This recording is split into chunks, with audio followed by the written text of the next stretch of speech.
Some viewers may find the following video disturbing. Viewer discretion is advised.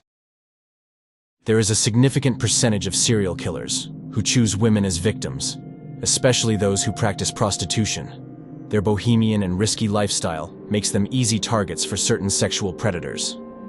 The case of Aileen Wuornos, so to speak, represents a striking plot twist, where the sex worker is the one who systematically murders her clients, known as the first woman classified as a serial killer in the United States. Aileen Wuornos had a truly disastrous life, filled with mistreatment, abuse, addictions, mental and emotional problems, and an excessive hatred towards men. It was only a matter of time before all these criminogenic elements would lead her to become a highly dangerous person. The Last Resort is a bar located in Port Orange, Florida, known for attracting clientele of dubious reputation. During the 80s, it became a true refuge for motorcyclists, belonging to the famous criminal group, the Hells Angels. Many of these subjects were rough and antisocial men who rode huge Harley-Davidson motorcycles, have intimidating tattoos, and jackets with characteristic patches. It wasn't difficult to guess that most of them had had problems with the law. They used to drink until late hours while playing pool, throwing darts at a target, or consuming drugs. Few women ventured in there, unless in the company of someone. But the owner and the most frequent customers of the place knew a woman who had no qualms about sitting at the bar and drinking beer after beer without appearing intimidated by the atmosphere. She was just over 5'2" tall, had blonde hair, and was of medium build, sometimes wearing a tight black leather outfit, for which some nicknamed her Spider Woman. Although she usually wore jeans and a t-shirt, she was also known by many simply as Lee. It wasn't necessary to be completely drunk for her to start talking out loud about how much she hated men. However, no one reproached her anything. They knew that the sex worker was an alcoholic and did not lead an easy life. They felt a certain pity for her, but also empathy, possibly because they saw her and themselves as social outcasts. After drinking a few beers, Aileen Wuornos left the bar and walked down the street to hitchhike. Sometimes she managed to get into a vehicle and earn some money, offering sexual services. However, her appearance did not help her much, and scared away several of her potential clients. Despite being in her early 30s, she looks over 40, she was rude, reeking of alcohol, get angry easily, and could be very intimidating. Aileen had been prostituting herself on the streets and living as a homeless woman for almost 2 decades, which had taken its toll on her. In fact, she had several burns on her skin, caused by the snow, because for some time she had to sleep in a frozen forest. When she was just a teenager, she was a hardened and unpredictable woman who, at the slightest provocation, could become violent. At the same time, she had acquired the habit of stealing money from some of the men she approached, which is why she began to gain a bad reputation. Even so, his life of crime had begun much earlier, as his irrepressible aversion to men.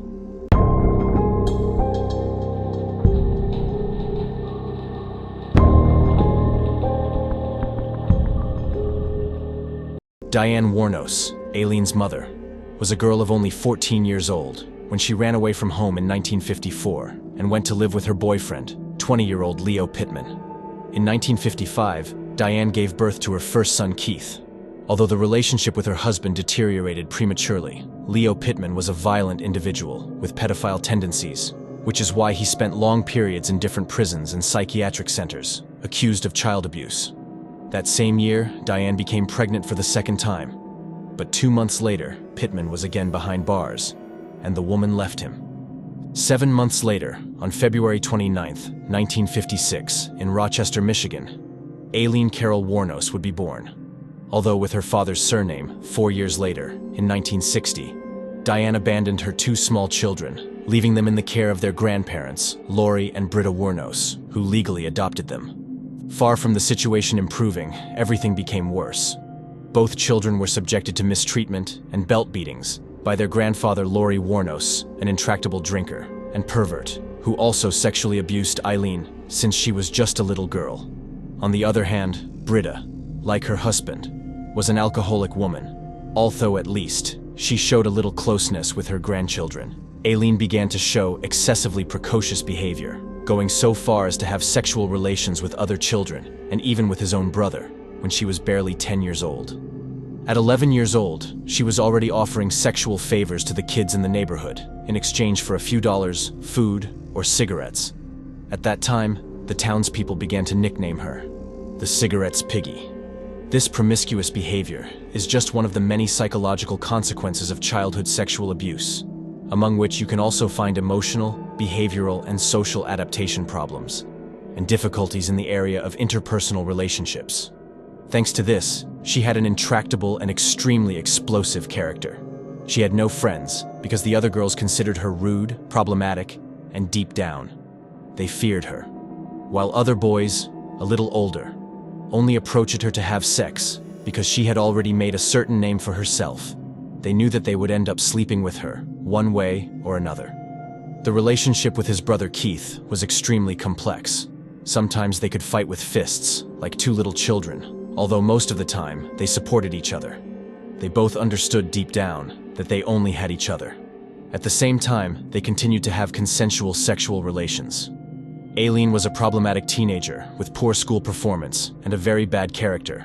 Unable to relate normally to her environment, most likely, her brother Keith was the only person with whom she understood and who accepted her as she was.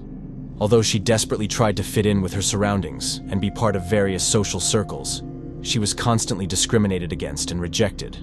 On one occasion, she took a big part of her savings and bought food and beer to organize a party. Many guys and girls attended that night, and Aileen was happy, but soon after, she was kicked out of her own party by some of the girls. Her reputation as a prostitute preceded her, and practically no one wanted to associate with her. When Aileen was 12 years old, she learned that Laurie and Britta were actually her grandparents, that her mother had abandoned her, and that her father was imprisoned for raping a 7-year-old girl. Leo Pittman would hang himself in 1969 while he was serving his sentence in a Kansas prison, shortly after his death. The police linked him as the main suspect in the rape and murder of another minor. In 1970, Aileen became pregnant at the age of 14. She claimed to have been raped by a neighbor, who was a family friend. He had been invited to have sex with her by her own grandfather. But given Aileen's reputation, no one believed her. Her grandparents decided to send her to a home for single mothers, and she gave birth in March 1971. The baby was immediately put up for adoption. Her grandfather made this decision without even consulting her. Aileen did not have the opportunity to see her baby. When she returned to his grandparents' house, the situation became even more conflictive, and she was constantly on the run. Sometime later, his grandmother Britta died of liver failure. Laurie took advantage of his wife's death to throw both boys away. On the street, Keith and Aileen were left to fend for themselves. When they were still teenagers, the boy managed, with some luck, to stay at the house of some friends. But Aileen was not so lucky. The girl had to sleep inside an improvised tent, in the middle of the forest, some nights with temperatures below zero. She also used to take refuge in an abandoned vehicle at the end of the street and went to a service station to wash herself, do her business, and wash her hair. It was then that she began to prostitute herself full-time on the interstate highways. Abandoning her studies, she walked the streets in search of alcohol, drugs, and sexual adventures. Aileen was desperate for company and dreamed with find a man who would love, value, and respect her.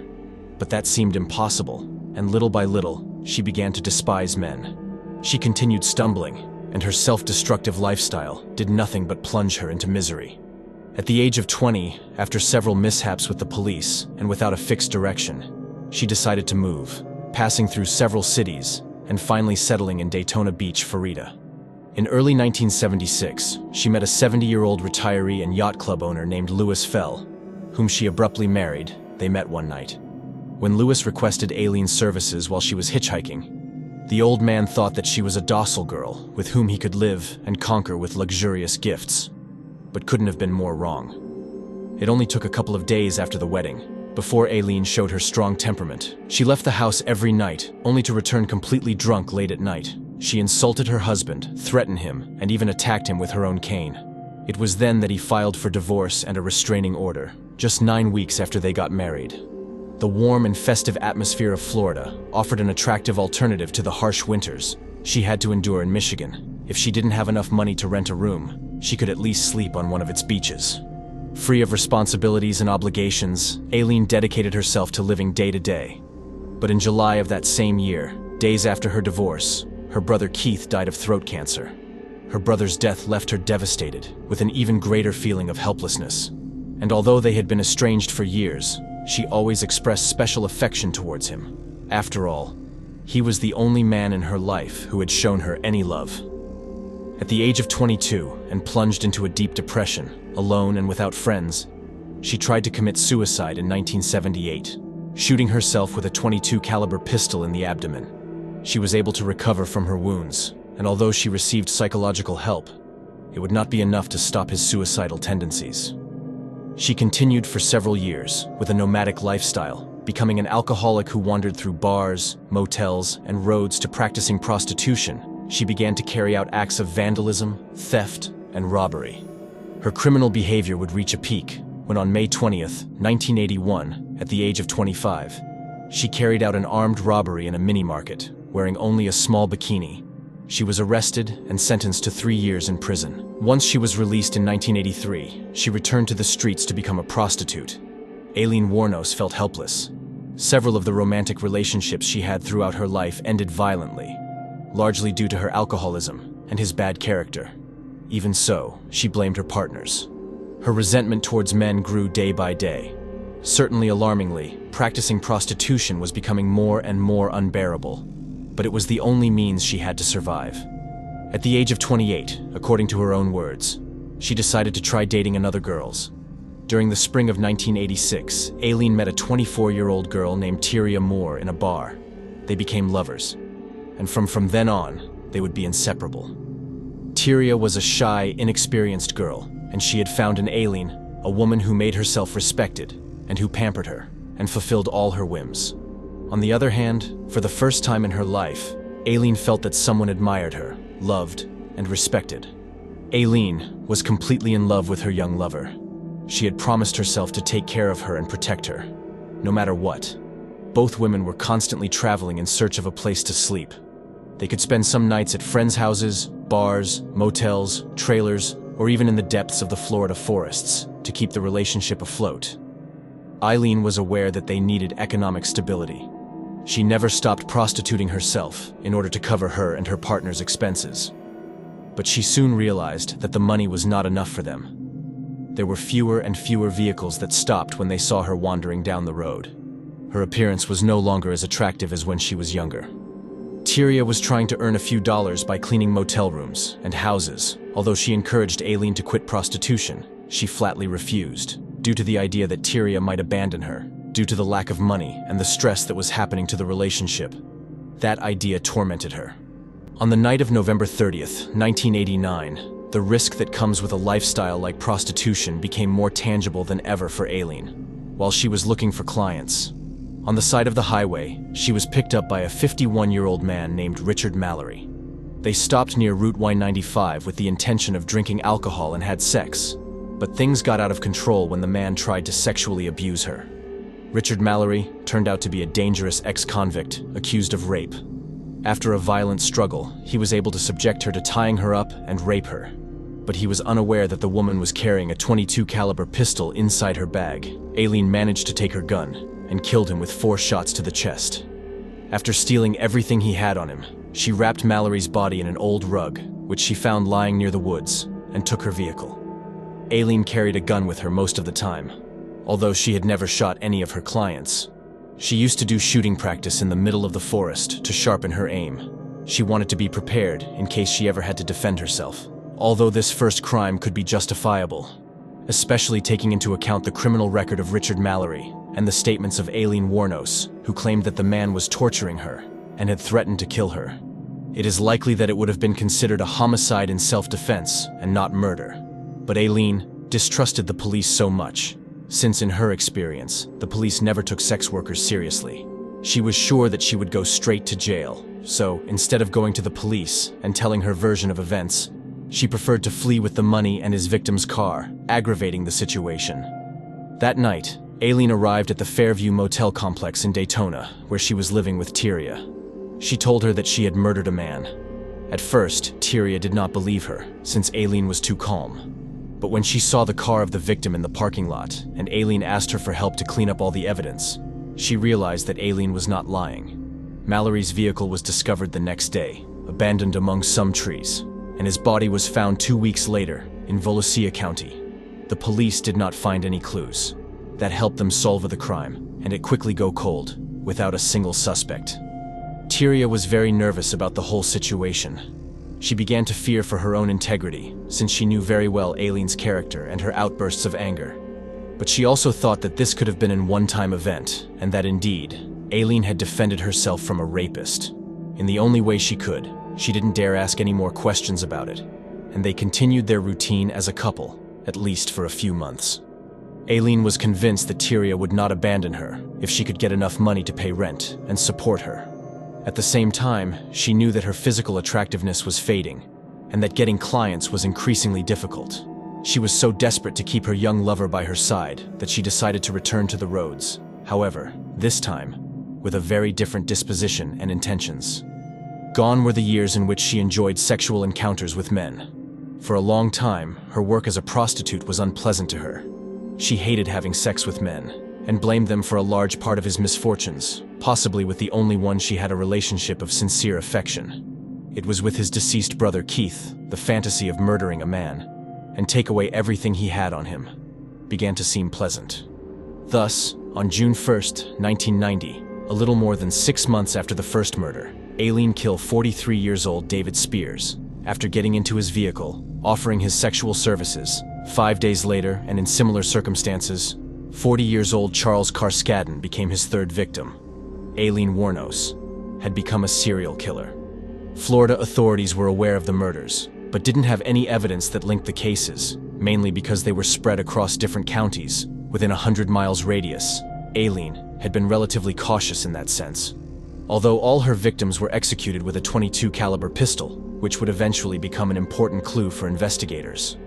On July 4th, 1990, Aileen and Tyria suffered a spectacular car accident near Orange Springs. Several passers-by saw the two women fleeing the scene on foot before the police arrived.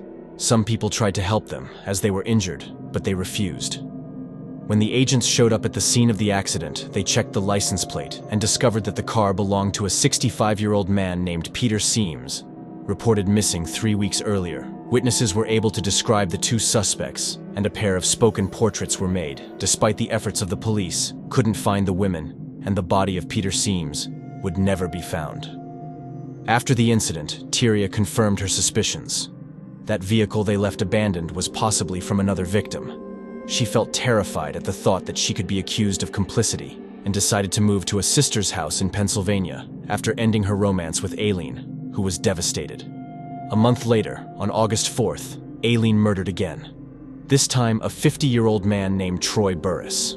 After the discovery of the body, the police understood that a serial killer was prowling the roads. It was decided to broadcast through the media the portraits of the two suspects who were driving Peter Seams' vehicle. Although there had never been a similar case, the investigators began to consider the possibility that the murderer they were trying to catch was a woman. All the victims had been killed with a .22 caliber pistol, a low caliber, and which is generally preferred by women, since it has a lower recoil compared to other weapons.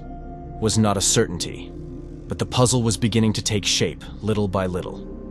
On September 12th, Aileen would murder 56-year-old Charles Dick Humphreys, and on November 19th, she would do the same with 62-year-old Walter Antonio. Both men were executed with a .22 caliber weapon. The total number of victims was 7.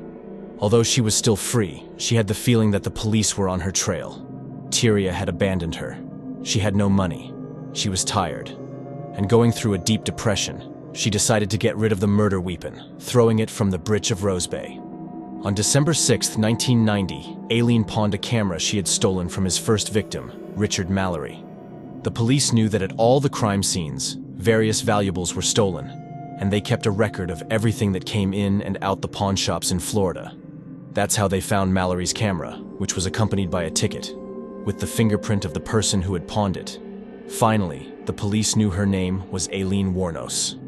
On January 8, 1991, 2 undercover police officers found Wuornos' whereabouts and began to follow her stealthily. The woman entered the Last Resort, one of her favorite bars, and started drinking beer. Al Bullings, the owner of the bar, had known Aileen for several years and knew that she had nowhere to sleep. In the early morning after closing the bar, he told her that she could spend the night in some trailers that he had in the backyard, where they were also sleeping some workers. The next morning, she got up, went back into the bar and started playing pool with Al Bullings and other customers. Finally drank one last beer and left the premises. Just in front of the bar door, was detained by the agents who had followed her for more than 20 hours. Aileen's hectic criminal career had come to an end. There's no choice but to take Aileen into custody. That's the boys. Piss on the fire and call in the dogs. Now this hunt's over with. He coaxes Aileen outside for a smoke. We walked out of the last resort bar and they took us both down and threw us on the side of the truck.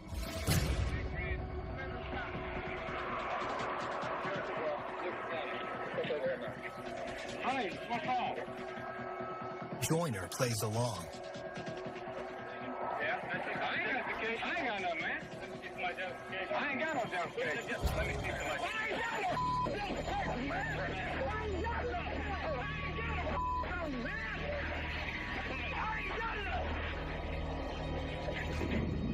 Joyner is thrown in the back of the squad car with Aileen. He has one last shot at getting her to talk. What's going on, girl? I don't know what's going on. What do you mean? Why the f*** they talking about a warrant? Honey, you're probably one of these little undercover suckers that's doing some kind of and I don't know what's going on. And Who you talking about? What the f*** you talking about? I don't know what's going on. I don't I know have no what idea. the f*** going on either. Neither do I. What the hell? You want to tell me? You tell me. Tell me. I don't know. What? Aileen Wuornos gives up nothing. After the arrest, the police took on the task of tracking down Tyria, with the idea that she would testify and help them file murder charges against her ex-partner. She did not think twice, and came to an agreement with the authorities: total immunity. If she could get Aileen to confess all the crimes, that is how on January 14th, Tyria was taken back to Florida and locked herself with a couple of police officers in a motel room, from where she made a total of 10 phone calls, with Aileen, who was already behind bars. In one of the calls, Tyria told her between sobs that she was afraid of being arrested for the murders, that the police were harassing her family, and even told Aileen that she would kill herself. Aileen tried to reassure her. "You are innocent. I'm not going to let you go to jail. Listen, if I have to confess, I will. I'm the one who did everything. I can't let you get in trouble for something you didn't do." The entire conversation was being recorded by the police. Aileen had been betrayed by Tyria. 2 days later, on January 16th, she confessed to investigators a total of 7 murders, trying to make it clear at all times that Tyria Moore was innocent. She also explained that what led her to kill all those men was that they had attempted to rape her. Aileen was indicted on 7 counts of robbery and murder.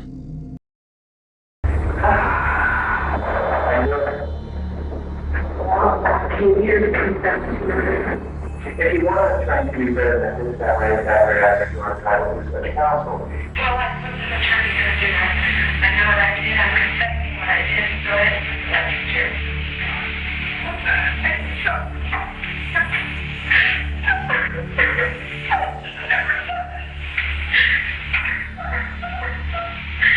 Most of the time, I was drunk as hell.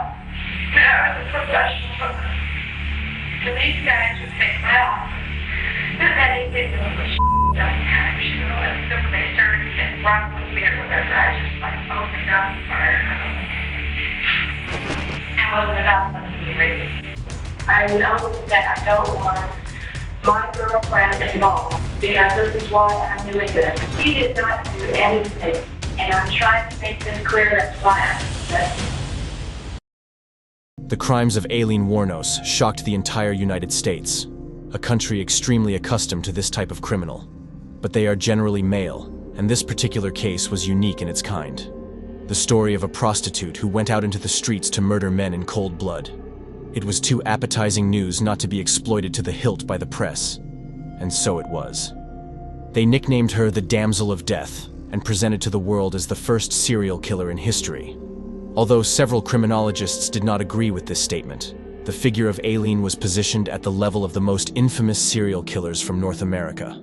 Criminals like Ted Bundy, Jeffrey Dahmer, or John Wayne Gacy. But when the most terrible details of her chaotic life were leaked to the media, some began to show some sympathy and pity for her. Aileen Prey, a 44-year-old religious fanatic, became obsessed with Aileen Wuornos and began visiting the courts of law. Every day, several journalists noticed the presence of the accused's new friend, and they did not take long to interview her. Aileen claimed that she and her husband were shocked by Aileen Wuornos' case, and that they were willing to support her and help her, regardless of whether she was guilty or innocent. Aileen appeared several times on television, speaking in favor of the murderer, saying that God had asked her in a dream to take care of Aileen, assuring that she was a wonderful person. The relationship between the two women grew closer until, at the suggestion of the defense attorney, Stephen Glazer, Aileen and her husband decided to legally adopt her on November 7, 1991, so that they could visit her every day in prison without too many restrictions. On January 15, 1992, Aileen Wuornos was tried for the murder of Richard Mallory, and the prosecution presented the principal witness, Tyria Moore, upon seeing her on the stand.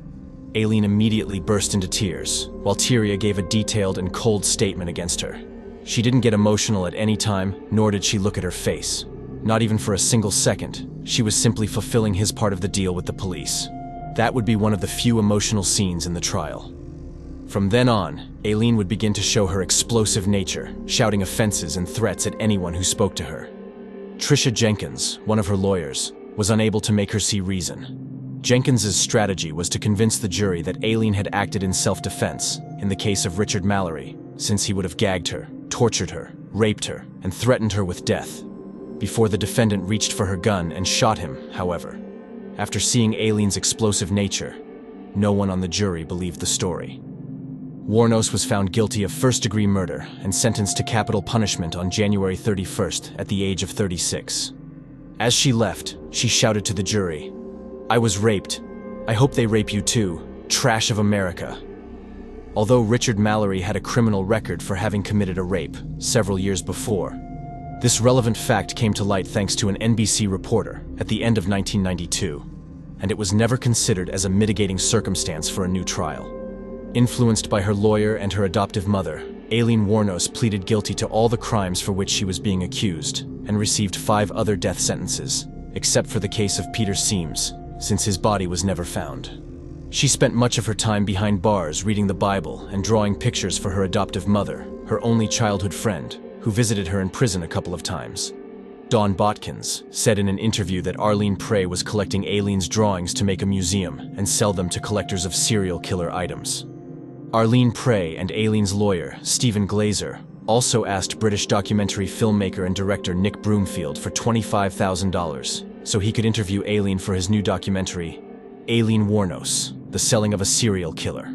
From 1992, ironically, in the documental recorded the exact moments in which Aileen and Stephen Glazer received the agreed-upon money, which would serve as evidence. 11 years later, the director take Glazer to court, accused of improperly profiting from his client's case.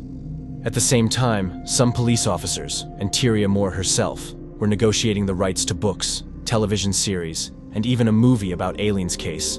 Dawn Botkins, finally, was the only person with whom Aileen maintained a sincere friendship through letters. Aileen could sometimes send her up to 4 letters a day. In 2001, 45-year-old Aileen Wuornos appeared before Judge Michael Hutchinson to ask the state to suspend her mandatory death penalty appeals. She said through tears that she was tired and didn't want to waste the money of taxpayers in more trials, and also assured that she had killed all his victims in cold blood. I robbed him and I killed him as cold as ice. And I'd do it again too, and I know I'd kill another person because I've hated humans for a long time. Aileen fires her defense team and ends all of her appeals. Now she changes her story and says she killed in cold blood. She volunteered to die. There's no sense in keeping me alive because I just would absolutely kill again. I've got too much anger, too much hatred in me. But the case took an unexpected turn when Aileen gave an interview to a television channel, ensuring that the police were aware of her whereabouts when she was murdering on the streets of Florida, and that some investigators were looking for movie offers before she was caught. Sensing that it was going to become a big media case, she said that they would let her murder a couple of victims before arresting her definitively, so that the list of crimes would be bigger. True or not, 3 detectives were investigated for these allegations, but no conclusion was reached. Remember, let them know that I know that the cops knew who I was. After Richard Mallory died, I left prints everywhere, and they covered it up. And let me kill the rest of those guys to turn me into a serial killer. I know they did, because I was no professional serial killer or anything, or murderer, or whatever you want to call it, you know. I wasn't professional at what I was doing. Aileen, how? On April 1st, 2002, the Florida Supreme Court accepted Aileen Wuornos' request to end her appeals, and a date was set for her execution by lethal injection. On October 9th, that same year, she was declared dead at 9:47 in the morning. Her last words were reproduced by a manager who gave the details of those last minutes of life to the press. "I'd just like to say I'm sailing with the Rock, and I'll be back like Independence Day, with Jesus, June 6th. Like the movie, big mothership and all. I'll be back." Aileen Wuornos' life was tragic from beginning to end. She had a pedophile father, an absent mother, and a grandfather who abused her, physically and sexually, since she was around 6 years old. She grew up on the streets helpless and found the only currency to survive: sex. She was mistreated, betrayed, used, and discriminated against, abused alcohol, drugs, and fell prematurely into the world of prostitution and crime. She was always desperate to have friends or a partner, but her unbalanced nature prevented her from interacting normally with the rest of the people. She was certainly a victim of society, but she was also a murderer and destroyed the lives of many families. Although Aileen murdered to steal and not for pleasure, some specialists claim that every time she shot one of these men, she was unconsciously murdering her grandfather. And it is possible that she did feel some kind of satisfaction, since she deeply hated men, and killing them seemed fair to her. Other specialists believe that Aileen was telling the truth, and that she had indeed been the victim of attempted rape in an effort to romanticize her image. She had a very hard life, but it is difficult to justify her actions. The famous forensic psychiatrist, Helen Morrison, says that it is possible that Aileen was born with a genetic load, oriented towards crime, especially on the part of her father and her maternal grandfather, both with violent, pedophile, and suicidal tendencies. At the same time, the hostile environment to which she was exposed for almost her entire life also affected her in a devastating way, and could have influenced the development of her violent personality. Documentary filmmaker Nick Broomfield was quite impressed with Aileen's case after having paid the $25,000 to Aileen's adoptive mother and lawyer, got the desired interview, and the murderer assured that all her crimes had been in self-defense. Steve and Aileen as well. Everybody. Why do you think? It must be the economy, man. Why do you People think? Everybody seems like they just care about the money. They don't care about me. Aileen Wuornos killed 7 people. She deserves to die. Who gives a darn? Let's make some money and forget about her. But that's not the point. I say it's this. The principle is self-defense. They say it's the number. I say it's a principle. The heck with what...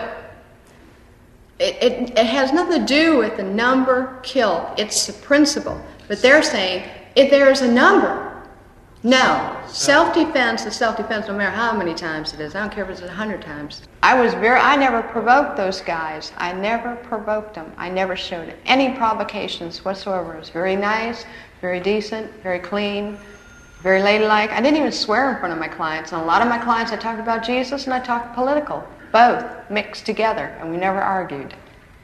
So there was no provocation whatsoever. There was no need for them to look for the closest weapon in the vehicle and try to use it on me to rape me. 2 did, 5 tried.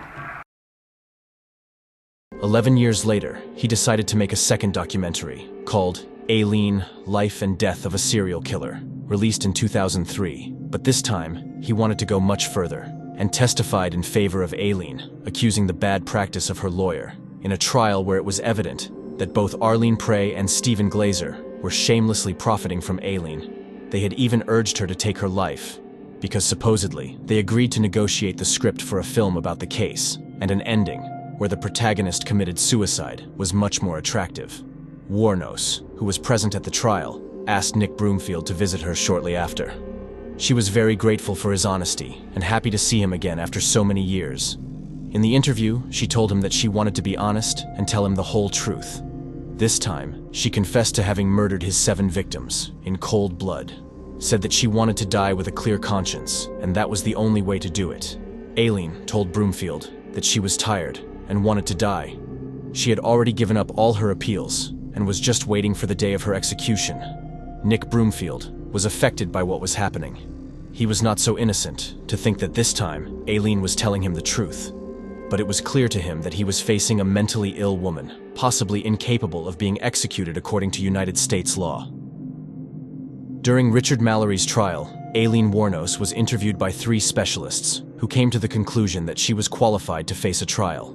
However, shortly after, it was learned that these evaluations were carried out in just 15 minutes. It was very possible that she would need a much more elaborate psychiatric analysis, but that would not happen. During the last interview with the media, Broomfield made one last attempt to make her reconsider regarding her decision to abandon any appeal request.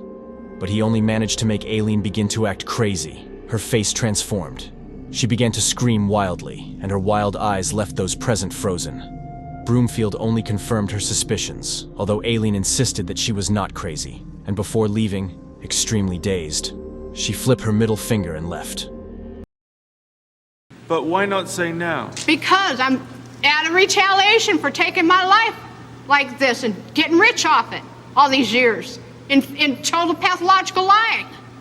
Yeah, thanks a lot. I lost my fucking life because of it. Couldn't even get a fair trial. Couldn't even get a fair investigation or nothing. Couldn't even have my appeals right. You sabotaged my ass, society, and the cops, and the system. A raped woman got executed and was used for books and movies and shit. Ladder climbs, the election, everything else. I got a big finger in all your faces, thanks a lot. You're an inhumane bunch of fucking living bastards and bitches, and you're gonna get your asses nuked in the end, and pretty soon it's coming. 2019, a rock's supposed to hit you anyhow, you're all gonna get nuked. You don't take fucking human life like this and just sabotage and rip it apart like Jesus on the cross and say thanks a lot for all the fucking money I made off of you. And not care about a human being and the truth being told. Now I know what Jesus was going through. They've been trying to tell the truth, and I keep getting it stepped on. Concerned about if I was raped, I'm not giving you book and movie info. I'm giving you info for investigations and stuff, and that's it.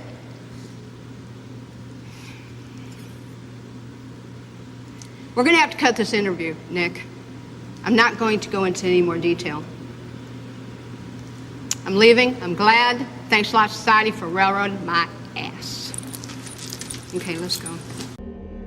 Shortly after, Dawn Botkins, Aileen's friend, told Broomfield that she had spoken with her, and she sent him an apology. She also wanted to clarify that the obscene gesture she had made was not for him, but for the press in general.